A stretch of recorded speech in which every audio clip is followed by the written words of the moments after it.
see India going to have a very big tourism boom? What is your vision, and where do you see this is going to go as far as the hospitality industry is going? Because not only you may be expanding there, but there are also a lot of others expanding in a very big. So see, I think in terms of room capacity in the luxury space, we are nowhere as a country. We've got very, very few rooms compared to the size of our country, the domestic tourism, the domestic business and social need, weddings, etc., and of course the foreign tourists.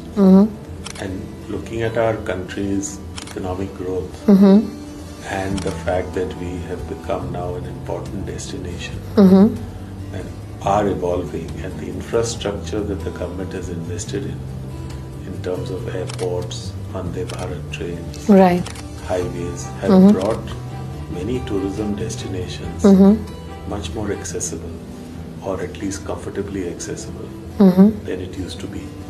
So there is a convergence happening. The growth of India, the prominence of the country, the infrastructure that is being developed, the growth of disposable income in the hands of at least the top part of the country. So all of this is contributing to people having the money to spend. And therefore there is immense potential. Now, which project will do well or not is a combination of many factors. So there will be in them hotels that may not perform so well. So you will have a mix.